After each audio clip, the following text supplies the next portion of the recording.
Haleluya. Haleluya. Puji Tuhan, saudaraku. Saudara kekasih dalam nama Yesus.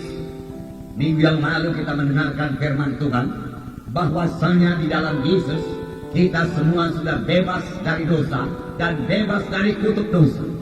Yesus datang untuk mengampuni dosa kita. Firman Tuhan berkata, walau dosamu merah panas sekalipun jadi putih seperti salju, hitam sekalipun jadi putih seperti bulu kambing domba. Ini semua karena Yesus telah mencurahkan darahnya bagi kita, dan darah Yesus menyucikan kita dari segala dosa. Tetapi kita bukan hanya disucikan Tuhan dari dosa saja, Tuhan juga membebaskan kita daripada kutuk dosa. Ada kutuk dosa. Minggu yang lalu kita telah melihat, saudaraku, berapa macam kutuk dosa. Kutuk dosa yang paling berat yaitu hukuman yang kekal. Sebab itu firman Tuhan berkata, sekarang tidak ada lagi hukuman bagi orang yang di dalam Kristus Yesus, yang tidak berjalan dalam daging tapi berjalan dalam roh. Tidak ada hukuman, tidak masuk dalam hukuman, tidak masuk dalam neraka. Adakah saudara bersuka cita kita tidak masuk dalam hukuman yang kekal? Amin. Amin. Saya bersuka cita, saudaraku. Neraka tidak berkuasa atas saya, tetapi Tuhan bukannya menyediakan, saudaraku, surga saja bagi kita. Selama kita di dunia ini, Tuhan membebaskan kita daripada penyakit. Karena berkata anak-anak Tuhan bisa bebas daripada penyakit. Benar, terlihat pelayanan Tuhan Yesus selama dia di bumi. Dia menyembuhkan penyakit, dia menyembuhkan penyakit, dia menyembuhkan penyakit. Tuhan juga membebaskan kita daripada kutuk kemiskinan. Mari bangun, mari kenal diri saudara. Mari mohon dengan sungguh-sungguh kepada Tuhan. Mari hidupkan firman Tuhan tersebut dalam hati saudara. Ya, firman Tuhan tersebut begitu berkuasa dalam hidup saudara, begitu meneguhkan saudara, sehingga saudara keluarkan dari mulut saudara, lalu ucapkan aku keberkatan, aku keberkatan, aku keberkatan. Amin. Dan saudara akan menerima apa yang saya katakan. Haleluya. Dan Tuhan juga membebaskan kita daripada kutuk dosa yang lain, saudaraku. Ya, bagaimana? Nah, kita dengarkan minggu yang lalu, bebas, bebas daripada penyakit, bebas daripada kemanduran, saudaraku. Mati muda bukan menjadi bagian kita. Dan firman Tuhan berkata, aku memuaskan kamu dengan umur yang panjang, umur yang tinggi. Haleluya. Saudara kekasih dalam nama Yesus, saya sambung firman Tuhan pada hari ini. Ini semua terjadi, saudaraku. Kita boleh hidup yang berkemenangan karena Yesus di dalam kita, Yesus dalam saudara, Yesus dalam saya. Itu sebabnya kita semua lebih daripada pemenang-pemenang. Memang dari mula Tuhan menghendaki saudara kita ini lebih daripada pemenang-pemenang. Tuhan menciptakan manusia itu untuk menang, bukan untuk kalah. Tuhan menciptakan manusia untuk menguasai bumi ini dan segenap isinya, bukan supaya dikuasai dunia ini. Kita yang menguasai. Kita lah umat pemenang. Saudara lah umat pemenang. Karena Yesus dalam saudara, karena Roh Kudus dalam saudara, karena Yesus dalam saudara, karena Roh Kudus dalam saudara. Roh Kudus berkuasa, Yesus berkuasa, dan itu membawa saudara kepada kemenangan. Sebenarnya kita tidak bisa dikalahkan, saudara. Roma 8 ayat 37 berkata, saya membacakan sebentar kepada saudara. Roma 8 ayat 37. Di sini dikatakan, tetapi dalam semuanya itu kita lebih daripada orang-orang yang menang, karena Dia telah mengasihi kita. Kita lebih daripada orang-orang yang menang. Menang saja sudah syukur, tetapi Tuhan menjanjikan kepada anak-anaknya lebih daripada pemenang-pemenang. Ini berlaku bagi setiap anak-anak Tuhan. Dan ini terjadi karena saya tidak sendiri, saudara tidak sendiri. Di dalam saudara ada Yesus yang tidak bisa dikalahkan. Di dalam saudara ada Roh Kudus yang tidak bisa dikalahkan. Karena Roh Kudus berkuasa. Itulah kekristenan yang benar. Yesus berdiam dalam saudara. Yesus tinggal dalam saudara. Saudara menjadi rumah Roh Kudus. Ada saudara menyadari sungguh-sungguh Yesus dalam saudara. Yesus dalam saudara. Amin, saudara. Yesus tinggal dalam saudara. Saudara lebih daripada pemenang-pemenang. Dalam 1 Korintus 3 ayat 16 saya membacakan kepada saudara. Juga dikatakan bahwasanya Roh Kudus tinggal dalam kita. 1 Korintus 3 ayat 16. Tidak tahukah kamu bahwa kamu adalah baik Allah dan Roh Allah diam dalam kamu? Roh Allah diam dalam kamu. Roh Allah diam dalam saya. Amin, saudara. Roh Tuhan tinggal dalam saudara, Yesus tinggal dalam saudara. Amin, saudara. Mari katakan, Roh Kudus tinggal dalam saya. Yesus berdiam dalam saya. Saya rumah Roh Kudus. Saya baik Allah. Saya bersukacita. Yesus dalam saya. Haleluya. Beri tepuk tangan yang meriah buat Tuhan. Saudara, itulah yang diberikan Tuhan bagi kita. Nah, Yesus di dalam kita. Yesus dalam saudara. Dalam 2 Korintus 6 ayat 16 sampai 18 sama juga. Saya membacakan ayatnya kepada saudara. 2 Korintus pasal 6 ayat 16 sampai 18.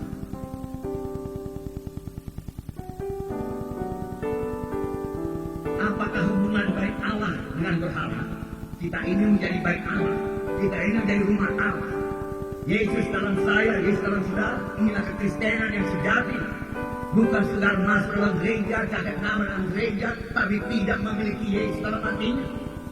Dan firman Tuhan berkata, barang siapa tidak memiliki Yesus dalam hatinya, walaupun dia ke gereja, walaupun dia tua, walaupun dia punya kedudukan dalam gereja, maka dia tidak akan mewarisi hidup yang kekal. Yesus dalam saudara. Dari firman Tuhan berkata, apakah hubungan antara baik Allah ini dengan berhala? Karena kita adalah baik Allah yang hidup menurut firman Allah ini, aku akan diam bersama-sama dengan mereka. Tuhan berkata, aku akan diam bersama-sama kamu dan hidup di tengah-tengah mereka. Yesus ada di tengah-tengah kita, dan aku akan menjadi Allah mereka. Yesus menjadi Allah kita, dan mereka akan menjadi umatku. Saudara menjadi umat Tuhan. Sebab itu keluarlah kamu dari antara mereka dan pisahkanlah dirimu dari mereka, firman Tuhan, dan janganlah menjamah apa yang najis, maka aku akan menerima kamu dan aku akan menjadi bapamu dan kamu akan menjadi anak-anak laki-laki dan anak-anakku perempuan. Demikianlah firman Tuhan yang Maha Kuasa.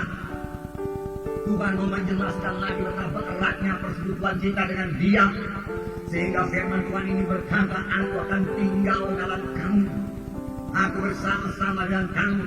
Kamu adalah baik Allah, karena aku dalam kamu. Janganlah kamu itu bergabung dengan penyembahan berhala. Tuhan berkata, karena aku adalah persekutuan antara terang dengan gelap. Kamu adalah terang, keluarlah daripada kegelapan, pisahkan dirimu, maka aku akan menyambut kamu dan kamu akan menjadi anakku laki-laki, anakku perempuan. Demikianlah firman Tuhan yang Maha Kuasa. Allah kita itu Maha Kuasa, tidak ada perkara yang mustahil kepadanya. Itu sebabnya saudaraku, kita bersukacita, kita bersyukur. Amin, saudara. Haleluya. Jadi yang pertama sekali saudaraku, biar kita sadari sungguh-sungguh bahwasanya Yesus dalam kita, Roh Kudus dalam kita. Sama itu saudaraku. Tuhan Yesus berkata, adalah berguna bagi kamu kalau aku pergi ke surga. Karena kalau aku tidak pergi, penolong tidak datang kepadamu. Tetapi kalau aku pergi, aku menyuruh dia datang kepadamu, dan dia akan tinggal selama-lamanya bersama-sama dengan kamu. Dan Roh Kudus akan memimpin kamu pada segala kebenaran. Itu sebabnya saudara bisa berdoa. Amin. Karena Roh Kudus di dalam saudara. Itu sebabnya saudara rindu berdoa. Itu sebabnya doa saudara bersekutu dengan Tuhan. Karena Roh Kudus yang berdoa di dalam saudara. Oleh sebab itu, sama bagaimana firman Tuhan 2 minggu yang lalu, jagalah persekutuan saudara dengan Roh Kudus. Rasakan selalu kehadiran Roh Kudus di dalam saudara. Oh, dengarkan suara Roh Kudus, saudara. Berkata-kata dengan Roh Kudus, saudara. Roh Kudus akan berkata-kata kepada saudara. Jangan biarkan saudaraku seluruh persoalan hidup di dunia ini meliputi saudara, atau menekan saudara, atau membuat saudara khawatir, saudara. Saudara, atau membuat saudara marah. Itu sangat mengganggu persekutuan saudara dengan Tuhan. Jangan biarkan kemarahan saudaraku menguasai saudara. Jangan. Serahkan saja kepada Tuhan, saudaraku. Boleh jadi orang saudaraku tidak patuh kepada saudara, tetapi saudaraku, saudara mengalah. Serahkan kepada Tuhan, saudara. Serahkan kepada Tuhan. Tuhan sudah membela kita, saudaraku. Satu perkara kecil saya terangkan kepada saudara. Semalam saya di airport, saya tinting tas saya ini, saudaraku, dan saya masukkan dalam pemeriksaan itu, saudara. Tetapi ada satu orang saudaraku dari bangsa lain saudaraku, badannya besar saudaraku, dia angkat tas saya, dia campakkan tas saya saudaraku. Mula-mula manusia lama saya agak marah saudaraku, memberontak. Tapi saya diam saja, saya ambil kembali tas saya. Tetapi satpam yang menjaga di situ juga sangat marah. Dan dia geser semua barang orang itu saudaraku, karena dia merasa tindakan yang tidak patut. Dan dia minta saya, Bapak, tas Bapak lebih dahulu, dia katakan saudaraku. Ada yang membela kita saudaraku. Saya percaya itu tangan Tuhan, dia tidak perlu membela diri kita sendiri saudaraku. Orang itu mereka akan mengutuk saudaraku. Saya minta darah Yesus saudaraku. Kita lebih daripada pemenang-pemenang. Karena dengan tidak berperang pun saya sudah menang. Dengan tidak melawan pun saya sudah menang. Karena Tuhan dalam kita. Karena Tuhan mengatur segala sesuatu. Itu saja Tuhan jadi yang besar. Tidak bersandar kepada yang saja. Dan berjalan dalam roh Tuhan. Jangan mau berjalan dalam daging. Jangan mau ikuti apa kata setan. Tolak semua bujukan setan. Sudah. Pada zaman sekarang ini saudaraku, luar biasa daya tarik dosa itu saudaraku. Kita harus penuh senantiasa dengan Roh Kudus. Kita harus bersekutu selalu dengan Roh Kudus. Hanya dengan demikian saja kita boleh berkemenangan. Kita harus menyadari selalu kehadiran Tuhan dalam hidup saudara. Kita harus berkata-kata dengan Roh Kudus selalu saudaraku. Dan berkata tidak kepada dosa. Amin. Tidak kepada dosa. Tidak mau saya katakan. Berkata tidak kepada semua kehendak daging. Apa itu kehendak daging? Kemarahan, kegeraman, kepahitan hati, perpecahan. Katakan tidak. Berkata tidak kepada semua kritik. Saya tidak mau mengkritik, saya mau mendoakan. Tidak, katakan tidak. Berkata tidak kepada kebencian. Katakan ya kepada mengasihi, ya kepada mengampuni, ya kepada pelayanan. Aku mau melayani. Katakan tidak melakukan kepada semua dosa. Tidak. Katakan tidak kepada semua penipuan, pemalsuan. Katakan ya kepada kebenaran, ya kepada Yesus. Maka persekutuan secara bertambah indah kepada Tuhan. Dalam merasakan kehadirannya sekaligus menerima kuasanya. Sanggupkah saya berkata, Tuhan tidak minta sesuatu yang tidak sanggup melaksanakannya. Tuhan telah memberikan rohnya dalam kita. Haleluya. Oh, rasakan saudaraku. Kadang-kadang saudaraku, Roh Kudus juga mau merasakan kuasa yang dalam hidup kita. Yang mengaliri seluruh hidup kita. Memberi kekuatan bagi seluruh organ-organ tubuh saya. Tubuh sudah. Karena dialiri oleh Roh Kudus. Karena saya penuh dengan Roh Kudus. Karena penuh dengan Roh Kudus. Itu sebabnya saya bicara. Karena Roh Kudus dalam saya mengatakan tangan seorang sakit, lalu orang sembuh. Kalau hanya manusia tok, manusiawi saya saja mengatakan tangan, orang tidak akan sembuh karena manusia kepada manusia tidak akan berkuasa menyembuhkan manusia tersebut. Tapi karena ada Yesus dalam saudara, dan boleh meletakkan tangan orang itu sembuh. Amin. Ini sebabnya kita meletakkan tangan. Karena Yesus dalam saya mengusirkan setan dalam nama Yesus. Dan saya akan melihat Yesus yang dalam saya. Dan saya memakai dalam nama Yesus. Dan dia mundur. Karena Yesus dalam saya. Yesus dalam saudara. Oh, luar biasa. Luar biasa. Inilah kekristenan yang sejati. Bukan sekedar peraturan-peraturan agama, peraturan-peraturan hidup yang baik. Tapi Tuhan sendiri tinggal dalam saudara, diam dalam saudara, memimpin saudara, mengajari saudara, memimpin segala kebenaran, membentuk saudara. Bersekutu atau saudara Roh Kudus. Bersekutu saudara Roh Kudus. Nah, saudara.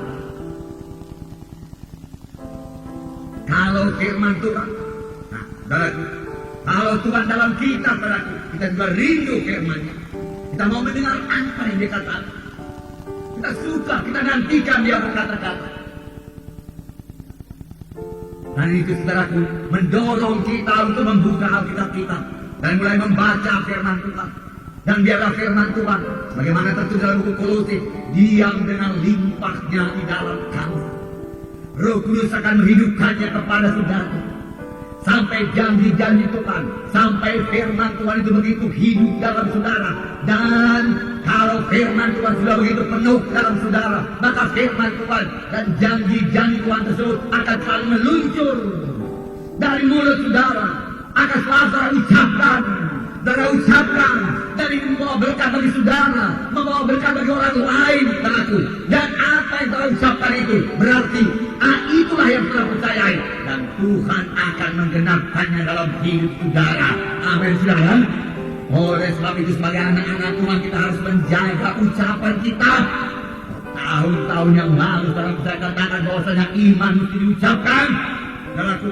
Karena kita memiliki iman besar di surga yang memegang pengakuan iman kita dan membawanya kepada kenyataan, ya kita mengalami apa yang kita ucapkan tersebut. Amin, saudara. Haleluya. Nah, dengan Yesus dalam saudara tidak perlu takut lagi, tidak perlu khawatir lagi menghadapi hidup ini. Tidak ada yang bisa mengalahkan Yesus. Bagaimana pun hebatnya persoalan, bagaimana pun hebatnya gelombang hidup ini, saudaraku, dengan Yesus dalam saudara pasti menang. Bahkan sebagaimana dikatakan firman Tuhan tadi, lebih daripada pemenang-pemenang, saudaraku. Saudara, karena Tuhan Yesus setia. Tuhan Yesus setia menggenapi janjinya. Dia berikan janjinya supaya boleh dia genapkan dalam hidup saudara. Dia suka sekali menggenapkan janjinya kepada saudara, sepanjang saudara mengetahui janji Tuhan tersebut, sepanjang saudara kemudian mempercayai janji Tuhan tersebut, sepanjang saudara kemudian bersuka cita dalam janji Tuhan tersebut. Haleluya Tuhan. Oleh bilurmu aku sudah sembuh. Terima kasih Tuhan, aku sembuh dalam Engkau, aku sehat dalam Engkau. Yesus dalamku, aku tidak takut kepada penyakit. Haleluya Tuhan, terima kasih Tuhan. Amin, saudaraku. Ya. Maka Tuhan akan menggenapkan dalam hidup saudara. Karena Tuhan yang berjanji setia. Banyak ayat-ayat yang mengatakan Yesus setia. Nyanyian kita berkata Yesus setia, setia menggenapi janji. Apa yang dia janjikan mesti dia genapkan. Tuhan hanya minta kita percaya. Saudara, saya bacakan pada saudara Ulangan pasal 7 ayat 9. Kejadian Keluaran bilangan Ulangan. Ulangan pasal 7 ayat 9. Saya membaca. Sebab itu haruslah kau ketahui bahwa Tuhan Allahmu, Dialah Allah. Allah yang setia, Allah yang setia, yang memegang perjanjian dan kasih setianya terhadap semua orang yang kasih kepada dan berpegang kepada perintahnya sampai kepada beribu-ribu keturunan, tidak terbatas. Allah tetap setia kepada semua orang yang mengasihi Dia, semua orang yang percaya kepadanya. Allah setia menggenapkan janjinya. Jadi kalau Tuhan berkata, aku datang supaya domba itu boleh hidup yang berkelimpahan, berarti Tuhan menghendaki dan mau memberikan hidup yang berkelimpahan bagi saudara. Itu janji Tuhan. Tuhan mau menggenapi. Allah itu setia, memegang perjanjian kasih setia terhadap orang yang kasih kepadanya dan memegang pada perintahnya sampai pada beribu-ribu keturunan. Berarti sampai pada saat ini Allah itu setia. Dia tidak akan mungkir daripada janjinya. Tapi berapakah janji Tuhan yang saudara percayai? Berapakah janji Tuhan yang hidup dalam saudara? Bergelora dalam saudara, yang membuat saudara bergairah bersukacita, yang selalu saudara ucapkan kalau saudara percaya. Itulah yang akan digenapkan Tuhan. Berapakah firman Tuhan janji Tuhan saudara hidup di dalam hidup saudara? Saudara renungkan pada waktu malam sebelum tertidur, dan saudara bersyukur, terima kasih Tuhan, ini pasti jadi kepada aku Tuhan. Hai setan, kau tidak bisa menghalangi ini jadi kepadaku. Semua firman-Mu janji-Mu milikku Tuhan, karena Kau setia, karena Kau setia. Dalam Mazmur 119 ayat 90 saya membacakan kepada saudara. Ayat 90. Kesetiaan-Mu dari keturunan kepada keturunan, Engkau menegakkan bumi sehingga tetap ada. Haleluya. Bahkan firman Tuhan yang lain kata, Roh Kudus menatang bumi ini. Boleh jadi kalau Roh Kudus yang menatang bumi ini jatuh, saudara. Itu yang saya percaya, saudara. Roh Kudus yang mengatur peredaran bumi ini. Haleluya. Jadi dikatakan kesetiaan daripada keturunan kepada keturunan. Dia tetap hidup, dia tidak berubah, berlaku tetap setia. Dia suka mengenangkan janjinya bagi saudara. Dia mau saudara hidup bahagia, hidup menang, hidup bersukacita, hidup bersorak-sorai bagi Tuhan. Dia mau saudara mengalahkan setan dalam hidup saudara. Dia mau merusakkan pekerjaan setan dalam hidup saudara. yang mau merusakkan pekerjaan setan dalam hidup saudara. Amin. Nah, haleluya, luar biasa. Jadi percayai firman Tuhan. Kalau firman Tuhan berkata, kutuk dosa telah diangkat daripada, sebagaimana firman Tuhan di dalam Galatia pasal 3:13. Kristus telah menebus kita dari kutuk hukum Taurat dengan jalan dari kutuk karena kita. Sebab ada tertulis, terkutuklah orang yang digantung pada kayu salib. Yesus Kristus telah membuat ini supaya di dalam Dia berkat Abraham sampai kepada bangsa-bangsa lain, sehingga oleh iman kita menerima ruh yang telah dijanjikan itu. Haleluya. Kristus telah sudah memikul, menebus kita dari kutuk hukum Taurat dengan jalan menjadi kutuk karena kita. Sebab ada tertulis, terkutuklah orang yang digantung pada kayu salib. Yesus Kristus telah membuat ini supaya dalam Dia berkat Abraham sampai kepada bangsa-bangsa lain, sehingga oleh iman kita menerima ruh yang dijanjikan itu. Pertama, Yesus telah dijadikan kutuk supaya kita bebas daripada kutuk, bebas daripada kutuk dosa. Dia menjadi ganti kita, Dia menjadi substitusi kita. Aku tanggung semua kutuk manusia ini, Bapa, supaya manusia tidak perlu menanggung kutuk dosa lagi. Gantinya Tuhan berikan berkat Abraham, berkat pilihan Tuhan. Karena melihat bagaimana hidup Abraham bersekutu dengan Tuhan. Abraham menjadi sahabat Allah. Artinya Abraham banyak bergaul dengan Tuhan. Artinya Abraham mengenal Tuhan. Itu menjadi milik saudara karena itu berkat Abraham.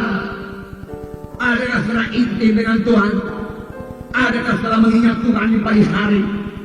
Adakah saudara berkata sama sebagaimana dikatakan Benny Hinn, selamat pagi Roh Kudus. Ini hari yang baru Roh Kudus. Aku mau berjalan sertamu pada hari ini Roh Kudus. Pimpin tanganku Roh Kudus. Aku mau bersama-sama dengan Engkau. Atau kita bangun pagi hari dengan bersungut-sungut. Aduh, capeknya hari ini, badanku merasa tidak enak. Aduh, semua banyak pekerjaan pada hari ini. Aku malas pada hari ini. Saudara menggerutu pada pagi hari. Saudaraku, kalau saudara menggerutu pada pagi hari, saudaraku, saudara kurang bersekutu dengan Roh Kudus, saudaraku. Padahal Roh Kudus di dalam saudara, Dia mau mendengar suara saudara pada pagi hari. Dia mau berkata kepada saudara pada pagi hari. Dia mau berkata-kata. Tetapi saudara diam saja, saudaraku. Coba saudara bayangkan dua orang sahabat demikian. Satu orang sahabat sudah mencoba berkata-kata kepada temannya, tetapi temannya sama sekali tidak memperdulikan, bahkan menggerutu bersungut-sungut. Saudara, tentu lama-lama persahabatan itu menjadi renggang. Tetapi saudara, Roh Kudus saudaraku sangat setia. Dia tidak akan meninggalkan saudara. Sekali firman Tuhan berkata, Dia akan menyertai saudara selama-lamanya. Dia akan menyertai saudara selama-lamanya. Dia akan memimpin saudara pada segala kebenaran. Kalau saudara menggerutu pada pagi hari, tidak berdoa pada pagi hari, boleh jadi pada siang hari dia ketuk lagi hati saudara. Ada waktumu sedikit, anakku, mari kita berkata-kata. Aku mau berkata-kata kepadamu, aku mau menerangkan jalanku kepadamu. Roh Kudus berkata. Tapi adakah kita memberi kesempatan pada waktu itu kepada Roh Kudus? Aku sudah terus diliputi oleh dunia ini, diliputi oleh daging, saudaraku. Mari bertobat kalau demikian, saudaraku. Biar kita lebih banyak bersekutu dengan Roh Kudus pada akhir zaman ini. Tahu saudara, pada akhir zaman ini, saudaraku, Roh Kudus akan bertambah-tambah limpah dicurahkan pada sidang Tuhan yang hidup. Bahkan boleh jadi pada semua gereja Roh Kudus akan bertiup dan perkara besar akan terjadi, saudaraku. Pada akhir zaman ini, saudara, kita akan melihat tanda ajaib, tanda mujizat akan bertambah-tambah dalam sidang Tuhan. Pada akhir zaman ini kita boleh mendengar deru angin Roh Kudus masuk pada tempat kebaktian dan memenuhkan tiap-tiap jiwa dan memakan tiap-tiap jiwa, sama sebagaimana Dia berdua pada hari Pentekosta. Saya yakin itu bisa jadi kembali pada akhir zaman ini, saudaraku. Tuhan mau mencurahkan Roh-Nya, saudara. Pada akhir zaman, ya kita berkata kejahatan bertambah-tambah, dosa bertambah-tambah dalam dunia ini. Saudara, itu semua perkara negatif. Namun ada segi positifnya. Roh Tuhan akan bertambah-tambah dicurahkan. Karunia karena Roh Kudus akan bertambah-tambah nyata dalam sidang. Manifestasi Roh Kudus akan nyatakan bertambah-tambah. Saudaraku, kesembuhan, kebebasan, tanda ajaib, tanda mujizat akan menjadi hal-hal yang biasa dalam tiap-tiap kebaktian minggu. Haleluya. Saudara akan terjadi kalau tidak demikian saudaraku. Saudara tidak dapat merebut dunia ini bagi Tuhan. Biasa-biasa saja saudaraku. Saudara, kekristenan akan takluk kepada dosa saudaraku. Bertambah hari gereja akan bertambah kosong dan bertambah banyak saudara orang Kristen yang duniawi. Dan firman Tuhan berkata pada orang Kristen yang duniawi yang hidup dalam kehendak daging, firman Tuhan berkata, dia tidak akan mewarisi hidup yang kekal. Mari berjalan dalam roh. Amin saudara. Berjalan dalam roh. Jadi kalau firman Tuhan berkata bebas dari mana kutuk dosa, bebas itu saudaraku. Kalau setan berkata masih ada kutuk dosamu, engkau masih sakit, katakan engkau tidak berkuasa penyakit, itu kutuk dosa. Aku tidak mau terima engkau, keluar kau daripada aku, dalam nama Yesus. Roh Tuhan dalamku menghidupkan tubuh-tubuh yang fana, dalam nama Yesus. Kalau firman Tuhan berkata dalam 1 Petrus 2:24, oleh bilur-bilur Yesus kamu sudah sembuh. Tetapi saya mau ingatkan sedikit dalam 1 Petrus 2:24 itu, kita diajak hidup benar, meninggalkan semua dosa. Hidup benar. Ia sendiri telah memikul dosa kita dalam tubuhnya di kayu salib, supaya kita yang telah mati terhadap dosa hidup untuk kebenaran. Mati terhadap dosa hidup untuk kebenaran. Amin. Mati terhadap dosa, berkata tidak kepada dosa, tidak suka lagi dosa. Ya, dosa tidak berkuasa atas orang mati. Kalau orang sudah mati dengan peti mati, bagaimanapun dosa mengajak, bagaimanapun setan mengajak dia berdosa, dia tidak bisa. Sebab firman tidak bisa berbuat dosa. Sebab firman Tuhan berkata, mati terhadap dosa, tapi hidup untuk kebenaran. Hidup untuk kebenaran, hidup untuk mengasihi, hidup untuk jadi terang Tuhan, hidup untuk menjadi saksi Tuhan, hidup untuk berbuah, hidup untuk membawa jiwa-jiwa pada Tuhan, hidup untuk menolong orang lain, mengasihi orang lain, hidup untuk memberitakan firman Tuhan, atau menolak semua dosa. Itu hidup dalam kebenaran. Itu hidup dalam kebenaran. Maukah saudara? Suka pastor itu demikian? Sanggup pastor itu demikian? Haleluya. Maka firman Tuhan berkata, oleh bilur-bilurnya kami telah sembuh. Oleh bilur-bilur Yesus kami telah sembuh. Oleh bilur-bilurnya kami telah sembuh. Supaya saudara berjalan dalam kebenaran. Saudaraku, penyakit tidak berkuasa saudara. Saudara berjalan dalam kebenaran, roh Tuhan bertambah-tambah berkuasa dalam saudara. Dan roh Tuhan yang bertambah-tambah berkuasa dalam saudara, mengalahkan semua penyakit, mengalahkan semua kelemahan. Dan roh Kudus limpah dalam saudara, menguasai saudara, bergerak dalam saudara. Oh saudaraku, saya kurang kata-kata saudara untuk menerangkan bagaimana pekerjaan roh Kudus dalam hidup kita ini, dalam baik Allah ini. Biarkan dia menguasai semuanya, termasuk menguasai pikiran kita ini yang selalu bertentangan dengan firman Tuhan. Pikiran kita selalu menganalisa secara pendapat manusia yang kerap kali bertentangan dengan firman Tuhan. Saudara kita dalam nama Yesus, firman Tuhan berkata akan memenuhi segala kebutuhan. Tuhan akan memenuhi segala kebutuhan menurut kekayaan dan kelimpahan dalam Kristus Yesus. Haleluya. Berarti saya tidak kekurangan pada boleh berkata demikian. Filipi 4 ayat 19. Dan membacakan pada saudara Filipi 4 ayat 19. Allah akan memenuhi segala keperluanmu menurut kekayaan dan kemuliaannya dalam Kristus Yesus. Allah akan memenuhi segala keperluanmu menurut kekayaan kemuliaan dalam Kristus Yesus. Dan saudara boleh berkata, Tuhan memenuhi segala keperluan saya. Keuangan saudara kelihatannya sudah berkurang, Tuhan akan memenuhi segala keperluan saya. Saudara membutuhkan sesuatu yang sangat saudara perlukan, saudara, dan saudara tidak mempunyai saudaraku dana buat itu. Saudara berkata, Tuhan mencukupkan semua kebutuhan saya. Firman Tuhan berkata demikian, dan percayai firman Tuhan, hidupkan firman Tuhan, dan saudara bersuka cita dalam firman Tuhan tersebut. Haleluya. Haleluya.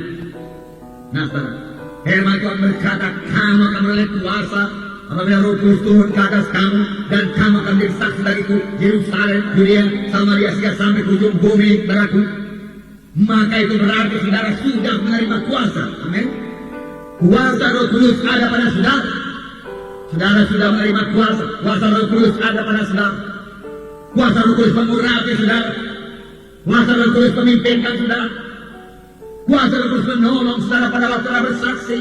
Kuasa Roh Kudus menghidupkan firman Tuhan, mengulangi firman Tuhan pada saudara bersaksi. Roh Kudus bahkan mengingatkan ayat apa yang perlu saudara berikan pada orang tersebut. kuasa Roh Kudus.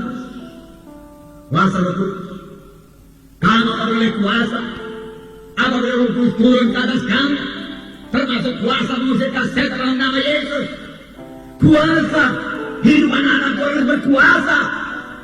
Hidup anak-anak Tuhan begitu berkuasanya padaku, sehingga setan-setan takut kepada saudara, sehingga setan-setan sebenarnya takut kepada saudara, dukun-dukun takut kepada saudara, dukun-dukun merasa terganggu kalau saudara hadir di situ, dan dia tidak bisa melaksanakan praktek kedukunan. Kami telah mengalaminya beberapa tahun yang lalu. Berapa tahun di desa-desa selalu ada praktek-praktek kedukunan. Mereka memanggil roh-roh jahat.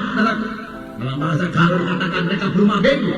Tapi apa yang terjadi kalau kami hadir di kampung itu dan kami menghadapi kebaktian, begunya, setannya tidak sanggup datang kepadaku. Bagaimana dia memanggil setannya itu? Setan tidak mau datang kepadaku. Setan takut kepadaku. Setan takut bukan kepada kami, tapi setan takut kepada Roh Kudus yang dalam kami, pada firman Tuhan dalam kami. Setan takut pada kuasa dalam nama Yesus. Demi saudara, haleluya. Beritahu kami nama Tuhan, haleluya. Puji Tuhan, saudara. Nah, saudara, oleh sebab itu jangan takut lagi, jangan takut, jangan khawatir. Masih banyak janji-janji Tuhan yang begitu indah, begitu berkuasa, masih menjadi milik saudara. Mari saudara mempercayainya, saudara bersuka cita karena janji Tuhan tersebut, saudara percaya janji Tuhan bagi saudara. Dengan ucapan saudara adalah janji Tuhan. Haleluya, hidupku berubah. Haleluya, masa depan begitu gembira. Haleluya, rumah tangga begitu bahagia. Haleluya, Tuhan mengatur hidupku. Haleluya, aku bersuka cita dalam Tuhan. Haleluya, aku ikut Tuhan sepanjang hidupku. Amin. Ya. Namun masih ada anak Tuhan seperti yang saya bacakan ini. Ini saya bacakan supaya jangan ditambah hidangan anak Tuhan yang takut. Di dalam Kejadian pasal 32. Kejadian pasal 32. Kita baca beberapa ayat. Mari kita baca bersama-sama. Pada buka kitab saudara kita baca 1 sampai 12.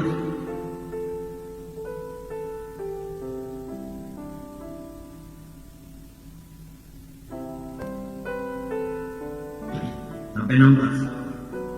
Bisa kita baca semua, kemudian saya terangkan saja pada saudara. Dapat saudara, mari kita baca. Kejadian pasal 32 ayat 1. Yakub melanjutkan perjalanannya. Dapat semua? Mari kita mulai dari mana? Yakub melanjutkan perjalanannya, lalu bertemulah malaikat Allah dengan dia.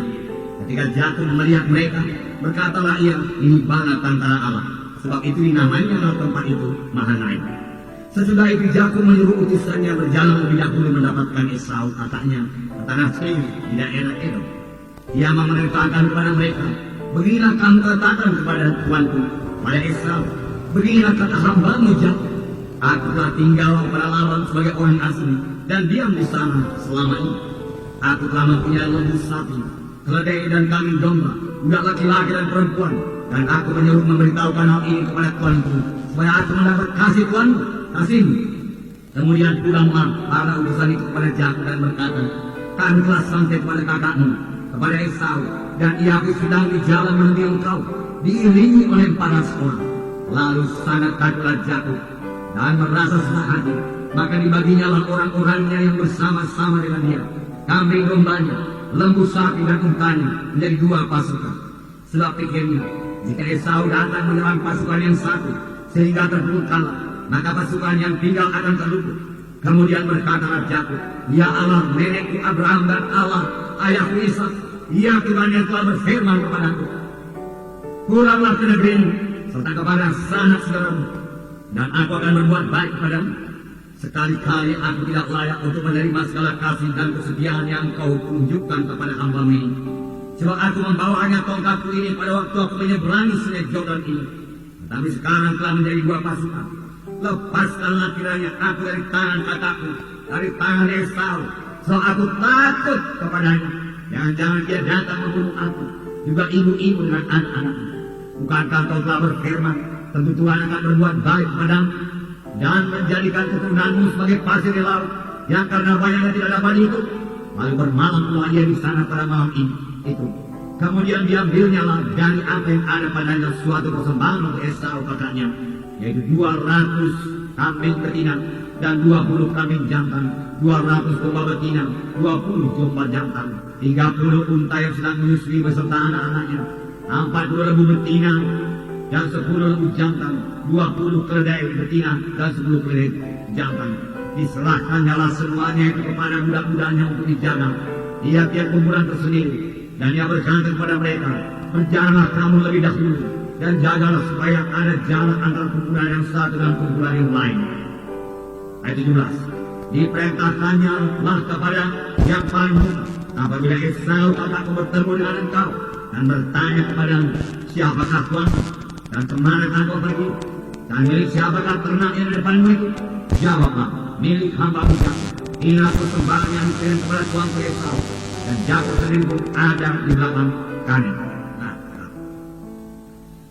ceritanya saudaraku, lebih daripada 21 tahun yang lalu, 21 tahun sebelumnya, saudaraku, Jakob telah merampas saudaraku hak kesulungan dari Esau. Esau menjadi sangat marah yang bersumpah mau membunuh Jakob. Kubunuh kau, kapan nanti ayahku meninggal, aku bunuh kau. Esau bertanya dan Jakob takut. Dan Jakob lari melarikan diri ke rumah pamannya Laban. Tetapi Tuhan menyertai Jakob sehingga Jakob di sana berkata, dia berumah tangga di sana. Tuhan mengaruniakan kepadanya banyak anak-anak, banyak hamba sehari, banyak ternak, kambing, domba, lembu, sapi, keledai, unta dan lain sebagainya. Dengan limpah diberikan Tuhan kepada Jakob. Bahkan dalam hal memperoleh berkat ini, pada mujizat Tuhan berlaku pada Jakob. Apa dia mengadakan persetujuan pembagian mengenai domba-domba yang menjadi milik Jakob dan milik Laban. Jakob memilih yang berbintik-bintik semua milikku. Padahal pada waktu diadakan antara persetujuan itu, domba yang berbintik-bintik sangat sedikit. Tapi dengan mujizat Tuhan pada domba yang berbintik-bintik bertambah banyak, hingga domba-domba yang menjadi milik Jakob lebih banyak daripada yang menjadi milik Laban. Mujizat Tuhan berlangsung dalam hidup dan pekerjaan Jakob. Anak-anaknya banyak, saudaraku, diberkati Tuhan semua. Kemudian Tuhan menyuruh dia pulang ke negeri. Tuhan berkata, tapi Jakob masih takut. Selama 21 tahun dia takut, dia khawatir. Esau akan membunuh aku, Esau akan membunuh aku. Ini yang terus terngiang-ngiang dalam telinganya. Ini yang dia bawa tidur pada waktu malam. Ini yang memenuhi pikirannya dan sangat mengganggu pikirannya. Ini menekan dia pelaku selama 21 tahun. Mengapa sampai terjadi demikian? Walaupun Tuhan sudah memberkati Jakob dengan berlimpah-limpah pelaku. Oh Jakob pelaku kurang melihat pelaku kepada Tuhan. Dia memang melihat berkat Tuhan, saudaraku, tetapi dia datang pada suara satu orang pelaku, suara Esau. Dia mendengar suara Tuhan, tetapi dia lebih percaya pada suara Esau. Sekali saja Esau berkata, bunuh kamu. Tuhan berkali-kali berfirman pada Jakob, tetapi Jakob takut juga. Bahkan di sini saudaraku, dalam ayat 31 tadi dikatakan, bertemulah Jakob dengan malaikat-malaikat Tuhan, namun Jakob masih takut juga. Saudara, kalau saya bertanya kepada saudara dalam perjalanan untuk mengurus satu-satu persoalan, jadi saudara mau berdamai karena ada permusuhan selama ini, saudara mau berdamai dengan dia. Kemudian dalam perjalanan saudara bertemu dengan pasukan malaikat Tuhan, bala tentara Allah, malaikat Tuhan mengelilingi saudara dan menyertai saudara. Saudara, apakah saudara masih takut juga, saudara? Apakah saudara masih takut? Tidak. Tetapi Jakob masih takut juga. Heran juga melihat Jakob ini, bangsa pilihan Tuhan, takut. Banyak anak-anak Tuhan sudah diberkati Tuhan, saudara, sudah disembuhkan Tuhan, sudah bisa bersekutu dengan Tuhan, penuh dengan Roh Kudus. Kemudian ada sedikit persoalan, takut. Ada sedikit suara Goliat, gemetar. Sama sebagaimana seluruh bangsa Israel. Seluruh bangsa Israel pernah menghadapi Goliat di sana. Lalu Goliat berkata, bunuh kalian semua, gemetar. Puluhan ribu, ratusan ribu orang gemetar oleh satu orang. Gemetar.